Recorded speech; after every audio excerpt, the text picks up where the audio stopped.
some kind of like, I think he goes into class, but I think he teaches online from there. No runoff.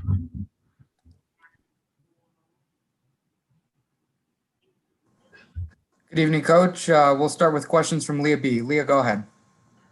All right, thank you. Hi, Coach Finch. As you get to know your team, has there been any consistent questions or concerns that your players have had, being that there's such a young team? Has there been a question you're getting over and over again? No, I don't think so. They've been really receptive. We've tried to boil things down a little bit, simplify everything that we're doing right now, get them thinking a little bit less, reacting a little bit more. And they've been outstanding. John, go ahead. Chris, have you made a decision on who's going to start for Malik? We're not quite there yet. We're still considering. We got a couple different ways to go. We got JC back. He's available. We want to see what he looks like just before tip off after he goes through his pregame. So he's certainly an option for us, but we're gonna kind of wait, John, till we get all that information right now. Chris, on the last game when you mentioned that you thought that JC was close to back and like could maybe play, was it just the game that dictated he didn't play, or was it anything that happened in pregame warmups that he just didn't feel right to go? No, it was just the game, John. I just felt with the rotations, and I thought the game. We were just there were times where we were just playing well, or the game needed a different rotation, and I didn't really just want to throw him in there, but. Hopefully he'll be good to go tonight, and you'll definitely see him on the floor. Jace, go ahead. Hey, Chris, when you look at replacing Malik and, you look like Jarrett or, Josh Okogie, Jalen Noel's skill set's a little more similar, but how much can that change the rest of the lineup when you plug in like an Okogie or a Culver for a Beasley, and maybe have to find more shooting and scoring elsewhere? Yeah, that's a great question. I think, I've never really been one where you're going to replace like for like. So, we don't expect any one person to come in and fill that void. We want to try to do it with the collective. That may be better defense, better rebounding. We're going to put out lineups out there that, kind of suit ourselves to start.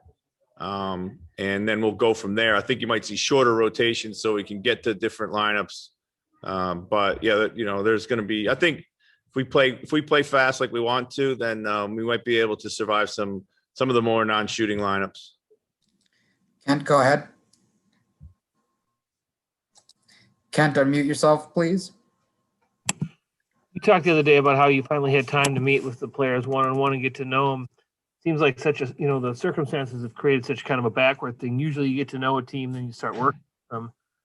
As you've kind of parachuted into this, not having been in the organization, what have you found in the first week has been your biggest challenge?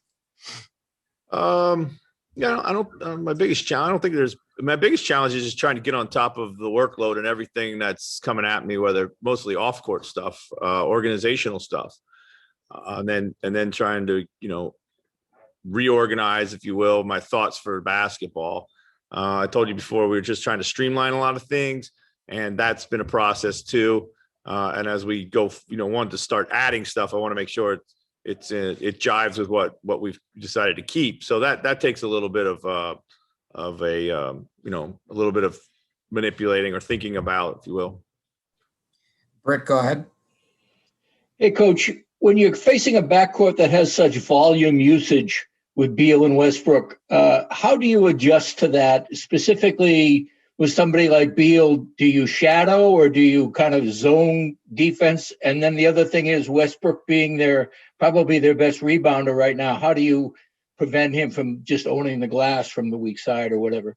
Yeah, well, the dangerous thing about Russell's rebounding is it leads to fast breaks, just kind of getting out and really starting the fast break. And they're one of the fastest, if not the fastest team in the league. So, we want to be able to challenge those with some offensive rebound presence, and then be able to get back as well.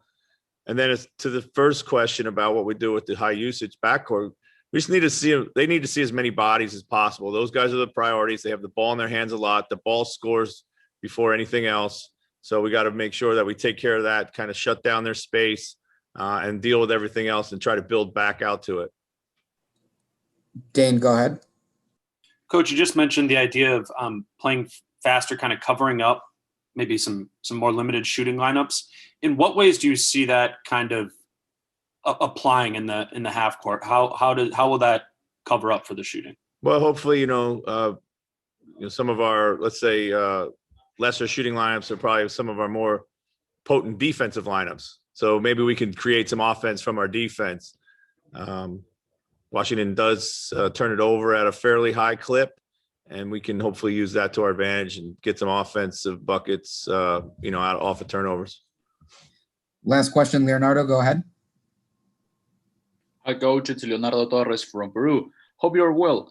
Coach, at this point of the season, what is the balance you can make about Ricky Rubio? Ricky's been great. He's a vet. He's really picked up the pace.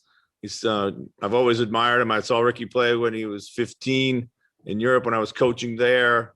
I've always been a fan. Always really wanted to coach him.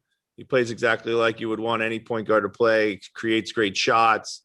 He makes big plays, creates pace. He's super smart. I think, it's perfect for this team and just gives us a calming presence with the ball in his hands. Awesome. Thanks. Appreciate your time tonight. Okay. Thank you, guys. Thanks, Chris. All right, guys. That'll do it for pregame avail with no player requested. We will talk to you after the game and let us know if you need anything.